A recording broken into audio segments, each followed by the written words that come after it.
glory that is the church. Okay? Now, that has some merit to it, I would have to say. Because if you read in chapter 19, in fact, let's go to Revelation 19.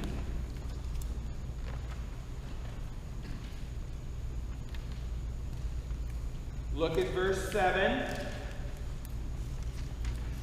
Page 218, if you have my Bible. It's towards the end of the book.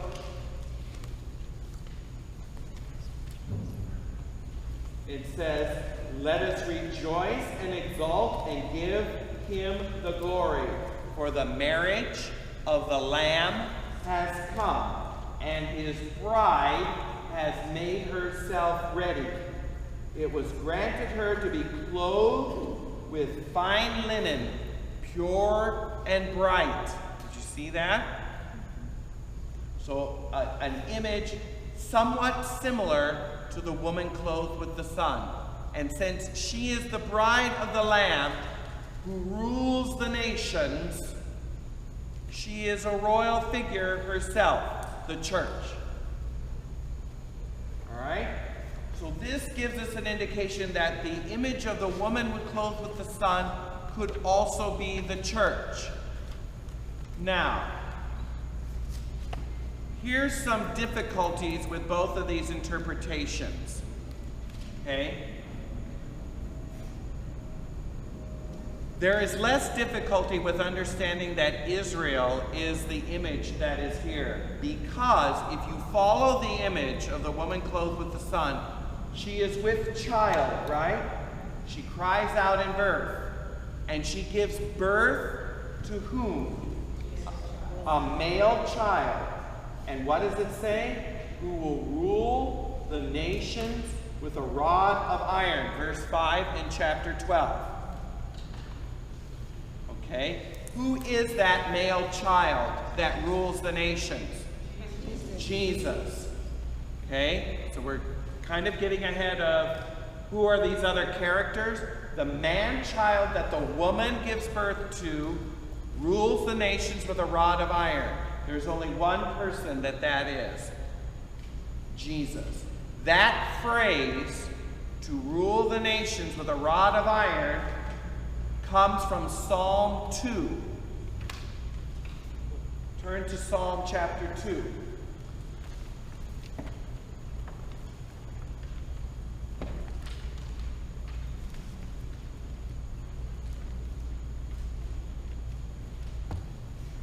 And if you have my Bible or a similar one, you will notice that the title above Psalm 2 says, God's promise to his anointed. And when he's talking about, Psalm 2 is a messianic psalm.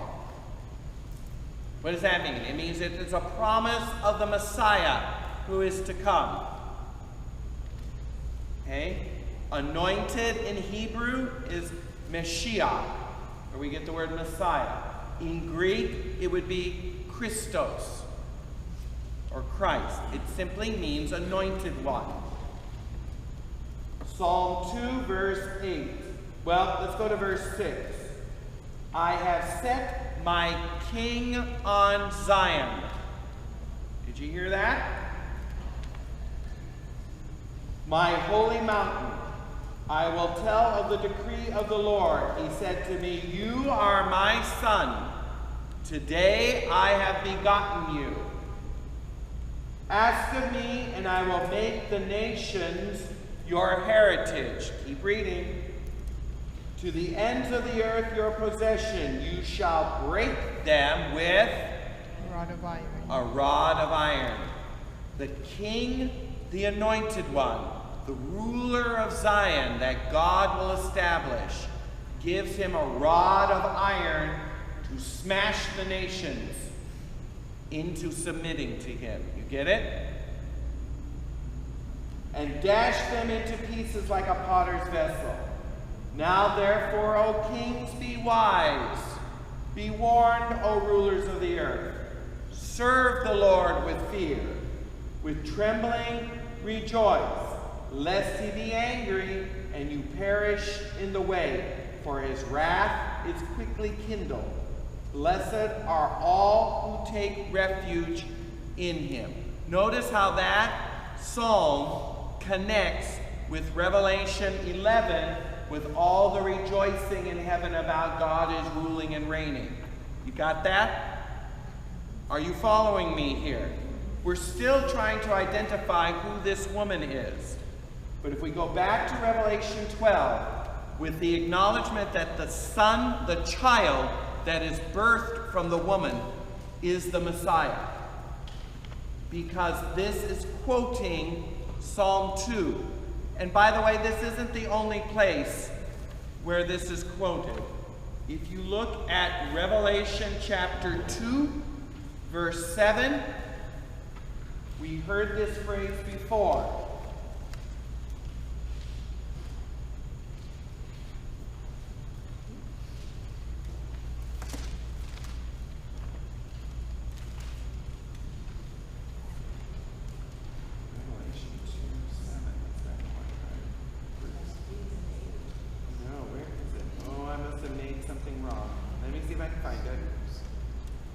Remember I told you I'll take your lamp stand? 27. Is it 27? Yes, thank you. It's Revelation 2:27. The message to the church of Thyatira. Look at verse 26.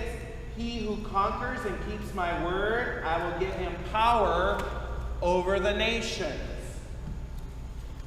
He shall rule them with a rod of iron, as when an earthen pots are broken in pieces, even as I myself have received power from my Father, I will give him the morning star. Remember, who's speaking here? Jesus. Who has the rod of iron that he will give to those who overcome? Jesus. You see that? One final message, Revelation 19, verse 15.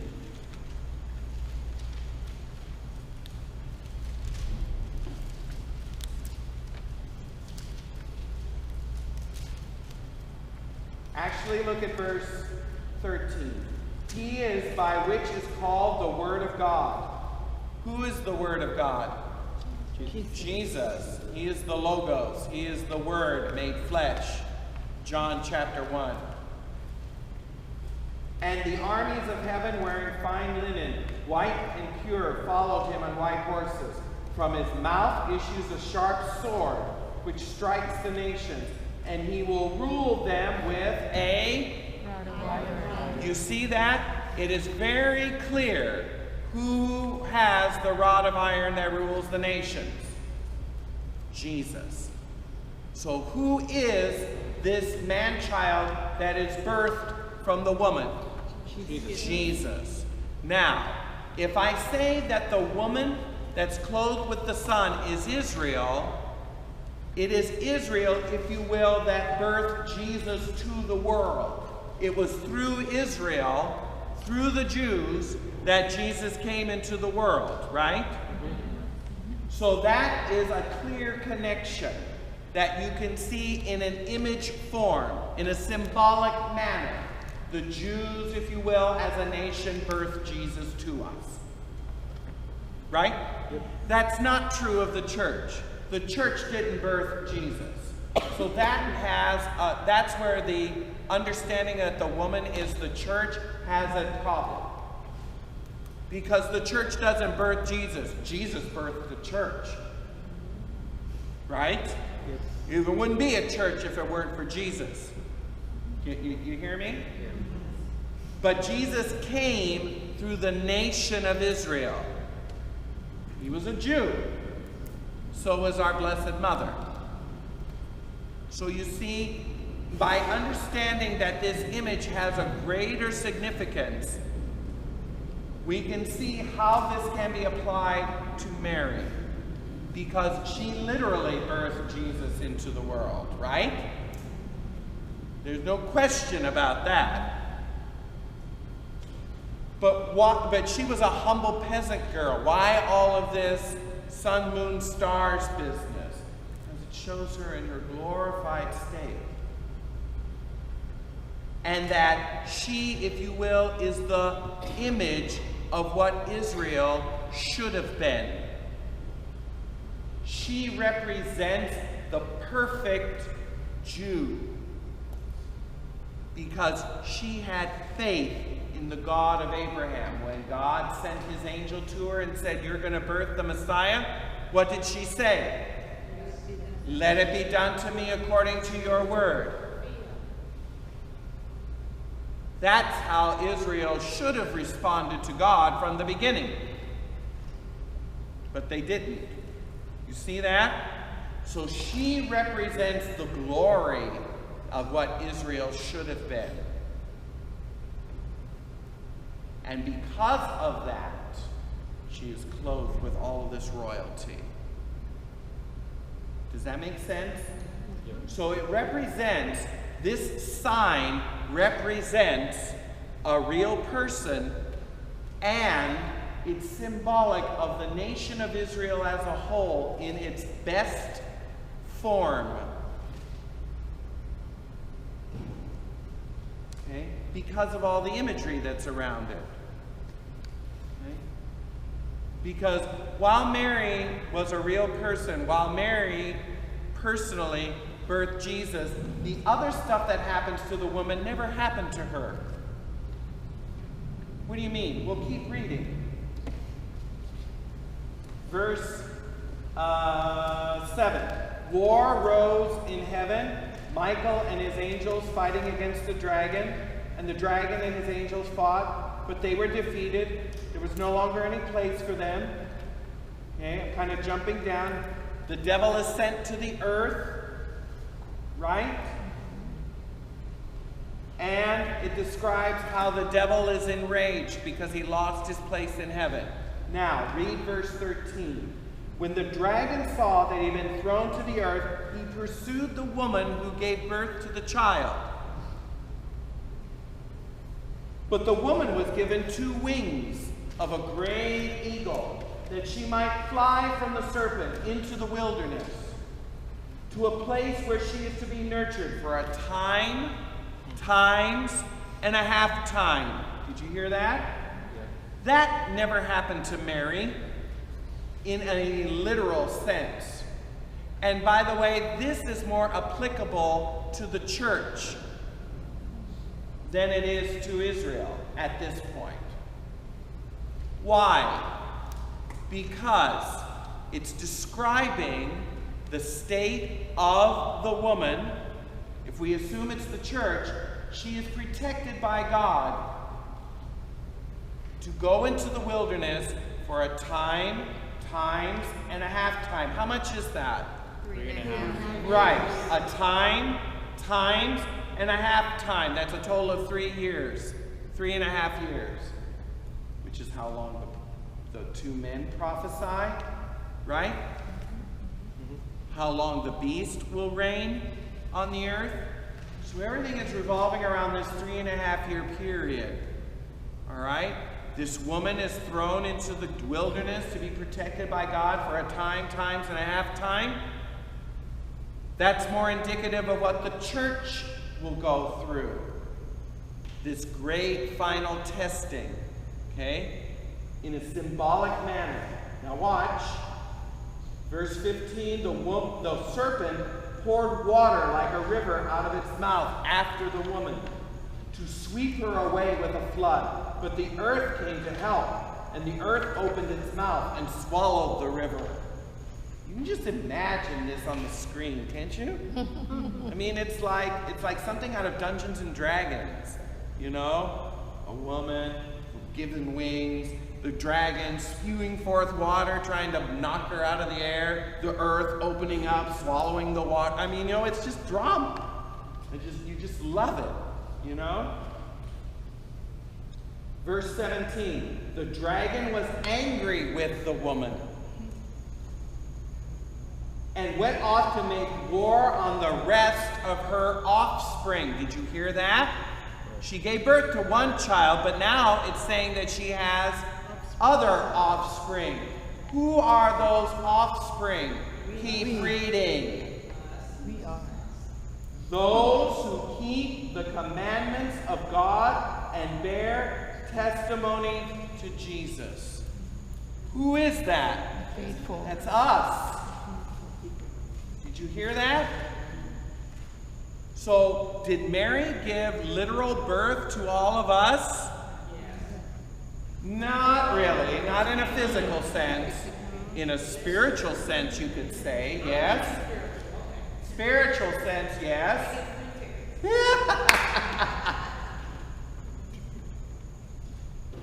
But this is more indicative of the church, right? The sacrament that God has, the grand sacrament, if you will, God has instituted into the world as the means of salvation for all people.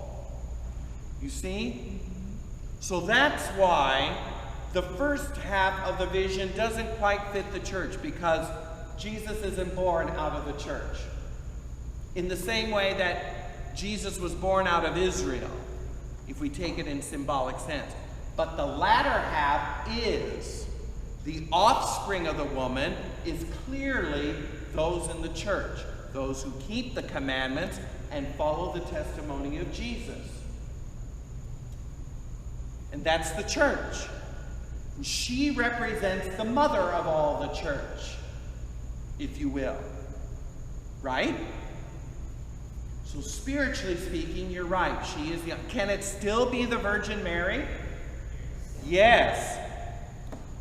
Okay? You've got to go back to John chapter 19, verses 25, 26, and 27. When Jesus is on the cross, he gives his mother to John. And he takes her into his own. Okay? Now that happened literally with those two figures at that time, 2,000 years ago, but by extension, she is now the mother of the entire church. We are her offspring spiritually by virtue of our baptism into Jesus. See how it's all connected? All right? Are you with me? So the woman clothed with the Son is whom? Mary. In a broader sense, what can we say she is? The glory of the church and the glory of Israel.